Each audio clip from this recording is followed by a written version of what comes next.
Bangladesh নেদারল্যান্ডসকে convincingly bit করেছে। আজকের এই ম্যাচে অনেকগুলো কি পয়েন্টস রয়েছে, কি নোটস রয়েছে, যেগুলোর এলাবোরেট ডিসকাশন ডিমান্ড করে। প্রথম যে ডিসকাশনটা সেটা হচ্ছে আগ্রাসী ব্যাটিং লিটন কুমার দাসের। দ্বিতীয় যে পয়েন্ট, তাসকিন আহমেদ যেভাবে তার প্রত্যেকটা সিঙ্গেল ওভারে উইকেট নিয়েছেন। সাইফ হাসান অনেকদিন পর জাতীয় দলে ব্যাক করেছেন, 11টা কেমন হয়েছিল, যতক্ষণ ক্রিজে ছিলেন তার খেলাটা কেমন লেগেছে। বাংলাদেশ দলের বোলিং ডিপার্টমেন্টের পারফরমেন্সকে আপনি কত মার্কস দেবেন? বল হাতে অফ স্পিনার সাইফকে কেমন দেখলেন? ওভারঅল এই ডিসকাশন যখন করব, ঠিক সবার আগে যে ব্যাপারটা মাথায় কাজ করে সেটা হচ্ছে, আমার ক্যারিয়ারে এটা খুব রেয়ার ঘটনা যে বাংলাদেশের প্রিয় দলের খেলা দেখার জন্য দর্শকরা স্টেডিয়ামের গেট ভেঙে ভেতরে প্রবেশ করেছে। এখানে নিরাপত্তা দেওয়ার জন্য যারা ছিল, সিকিউরিটিতে যারা ছিল, অনেক ক্ষেত্রেই তারা ব্যর্থ হয়েছে জনস্রোতকে রুখতে। সিলেট ইন্টারন্যাশনাল ক্রিকেট স্টেডিয়ামে যারা নেদারল্যান্ডসের বিপক্ষে বাংলাদেশের এই ম্যাচে সাক্ষী হতে এসেছিল। খেয়াল করে দেখুন যে আজকের এই ম্যাচটায় একটা পর্যায়ে যখন মনে হচ্ছিল যে স্কোরটা 150 প্লাস হতে পারে, তাসকিন আহমেদ বল হাতে এলেন। প্রত্যেকটা ওভারে 4টা ওভার করেছেন। টি-20তে 4 ওভারের বেশি করার সুযোগ থাকে না, একটা একটা করে উইকেট নিয়েছেন। বাংলাদেশের bowling display ultimately Liton Kumar দাসদের অসাধারণ ব্যাটিং ডিসপ্লের মঞ্চটা তৈরি করে দেয়, এবং যেখানকার নেতৃত্বে ছিলেন তাসকিন আহমেদ। তাসকিন যদি বোলিং ডিপার্টমেন্টের ক্যাপ্টেন হন, ভাইস ক্যাপ্টেনের দায়িত্বে ছিলেন সাইফ হাসান। আনএক্সপেক্টেড। কেউ কি ভেবেছিলেন, কেউ কি চিন্তা করেছিলেন যে সাইফ এসে তার প্রথম ওভারে, ভেরি ফার্স্ট ওভারে 2টা উইকেট নিয়ে নেবেন? যারা তাসকিনকে সমালোচনা করেছিলেন, যারা তাকে সমালোচনার তীরে বিদ্ধ করেছিলেন, মদ্যপ অবস্থায় এটা করে ওটা করে, বন্ধুকে পেটায়, অন্য পর নারীর সঙ্গে এটা করে ওটা করে, কত বাজে বাজে কথা বলা হয়েছিল এই ক্রিকেটারকে নিয়ে। তিনি আর চলেন না, শরীরে অনেক বেশি ওয়েট হয়ে গেছে, আগের মতো ফিট না। সেই আনফিট ছেলেটাই 4টা উইকেট নিয়েছেন, অল্পের জন্য 5টা হয় নাই। সেই আনফিট ছেলেটাই তার ক্যারিয়ারের প্রথম 6 বছরে, আবারও বলছি, তার ক্যারিয়ারের প্রথম 6 বছরে মাত্র 23 উইকেট নেয়া, 6 বছরে 23 উইকেট নেয়া তাসকিন সবশেষ 6টা টি-20 ম্যাচে নিয়েছেন 15 উইকেট। বাংলাদেশের বিউটির জায়গাটা এখানটায়। লিটন কুমার দাস, তাকে নিয়ে যদি ডিসকাশন করতে হয়, এই ডিসকাশনটা আমাকে অনেক বেশি কনফিউজড করে। কেন কনফিউজড করে?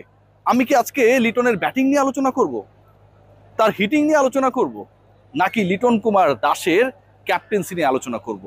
দুভাগে যদি ভাগ করি, লিটন কুমার দাস প্রথম উইকেটের পতন, পারভেজ হোসেন ইমন দ্রুত আউট হয়ে গেলেন। I have no regret regarding his out. আমার কোনো কষ্ট, দুঃখ, হতাশা কাজ করছে না।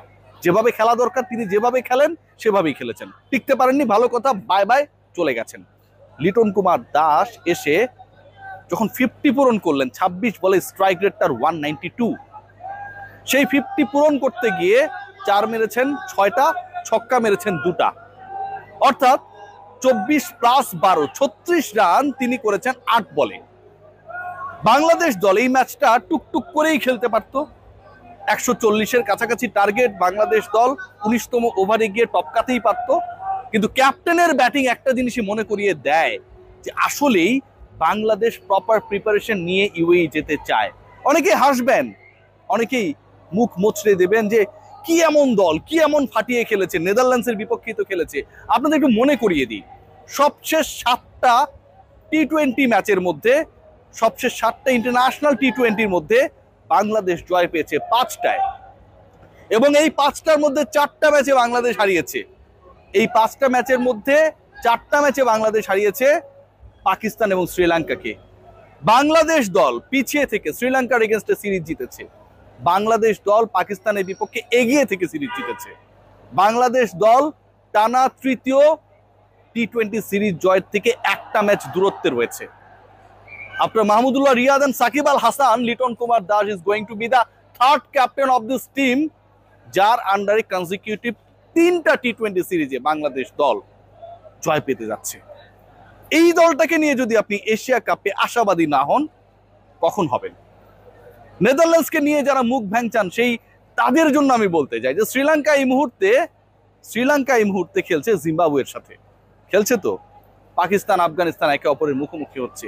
প্রিপারেশনের জন্য বাংলাদেশের এর থেকে বেটার অপশন আর ছিল না।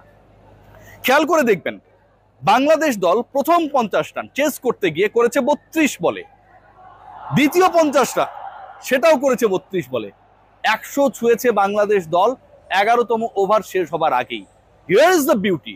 এই ক্রিকেটটাই আসলে আমরা দেখতে চেয়েছিলাম, যেই ক্রিকেটে বাংলাদেশ দল আলটিমেটলি একটা কনফিডেন্স নিয়ে এশিয়া কাপে যাবে, যেই ক্রিকেটে বাংলাদেশ দল এশিয়া কাপে শুধু কনফিডেন্স নিয়ে যাবে না, বিশ্বকাপের আগের প্রস্তুতির মঞ্চটাও, বিপিএল এর আগে ক্রিকেটাররা নিজেদের ঝালিয়ে নেবার প্রস্তুতিটাও যথাযথভাবে শেষ করবে।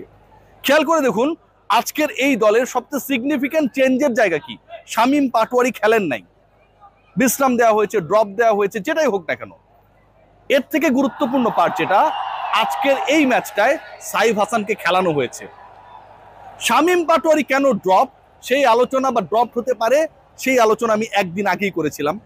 আর আজকের ম্যাচে সাইফ হাসান যে ইম্পর্টেন্স ক্যারি করে, অথবা যেই দুই হাসানকে বাংলাদেশ দলভুক্ত করেছে, নুরুল হাসান এবং সাইফ হাসান, অন্তত একজনকে যে খেলানোটা জরুরি এবং খেলাতে পারে টিম ম্যানেজমেন্ট এরকম ডিসিশন রয়েছে, সেটাও একদিন আগে করেছিলাম। সাইফ সেটা প্রমাণ করেছে। শামীম হোসেন পাটোয়ারির রোলটা কোথায়? ফিনিশিং এ ফাটিয়ে খেলেন, তার থেকে বেটার ফিনিশার এই মুহূর্তে বাংলাদেশ স্কোয়াডে নেই। আর যখন প্রয়োজন পড়বে সাইফ হাসানের with his batting, with his off spin, preparation নেওয়ার জায়গাটা এই সিলেট ইন্টারন্যাশনাল ক্রিকেট স্টেডিয়ামে, সেখানটায় তিনি দেখিয়েছেন। ক্যাপ্টেন যখন বল হাতে তুলে দিয়েছেন, আস্থার প্রতিদান দিয়েছেন। যখন ব্যাট করতে নেমেছেন, ছক্কা মেরেছেন, প্রায় 85 মিটার দূরত্বের ছক্কা, মাইন্ড ব্লোয়িং ছিল। এর থেকে বেশি কোনো কিছু প্রত্যাশা করি না। যে ছেলেটা এত বছর পর টি-20 খেলতে নেমেছে, আমার প্রত্যাশা সে পূরণ করতে পেরেছে। ওভারঅল বাংলাদেশের এই পারফরমেন্সকে আমি হাই নোট দিতে চাই।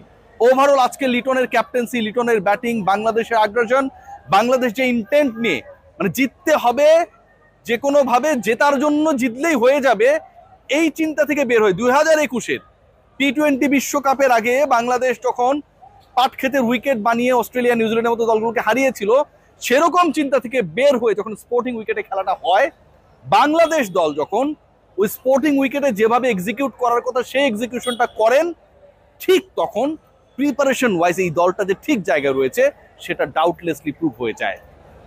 ওপেনিং নিয়ে শঙ্কা, সংশয়, রিমন এবং তামিম খেলবেন কি খেলবেন না, এই যখন আলোচনা ছিল, ঠিক তখন সেই আলোচনাটা শেষ হয়ে গেছে, দুজনই নেমেছেন। একদিন আগে আমি বলেছিলাম, এর থেকে ইন্টারেস্টিং পার্ট যেটা, ওয়ান ডাউনে লিটন কুমার দাস, তিনি কি আবারও ওই যে শ্রীলঙ্কা সিরিজের টুর্নামেন্টের সেরা ক্রিকেটার হবার পরে পাকিস্তানের বিপক্ষে ওই লিটনকে আমরা অনেকটা পাই নাই? যে আক্ষেপ, যে টেনশন, যে হতাশা কাজ করছিল, সেখান থেকে সকল হতাশাকে দারুণ স্ট্রোকের ফুল ঝুড়িতে রিভার সুইপে ছক্কা মেরে লিটন তুড়ি মেরে উড়িয়ে দিয়েছেন। He is ready to lead the team as a captain, as one of the prominent batter of the side. লিটনের এই ব্যাটিংটাই আমরা চাই। সাইফ হাসানরা যখন সুযোগ পাবে তারা জ্বলে উঠবে, এটাই আমরা চাই। পারভেজ হোসেন ইমনরা দ্রুত আউট হয়ে গেলেও ইন্টেন্ট শো করবে, সেটাই আমরা চাই। তাসকিন আহমেদেরকে নিয়ে পুরো বাংলাদেশ, পুরো পৃথিবী ট্রলে বন্যায় ভাসিয়ে দেবে, কিন্তু মাঠের পারফরমেন্সে তাসকিনরা তার ক্যারিয়ারের প্রথম 6 বছরকে পরের 6 ম্যাচের পারফরমেন্সে ছাড়িয়ে যাবে, সেটাই আমরা চাই। আজকের ম্যাচটা বাংলাদেশের দলগত নৈপুণ্যের, বাংলাদেশের এশিয়া কাপের প্রপার প্রিপারেশনের মঞ্চের। সবাই ভালো থাকবেন, টেক গ্রেট কেয়ার। আরেকটা জয় দূরে বাংলাদেশ, টানা 3টা টি-20 সিরিজ জয় থেকে।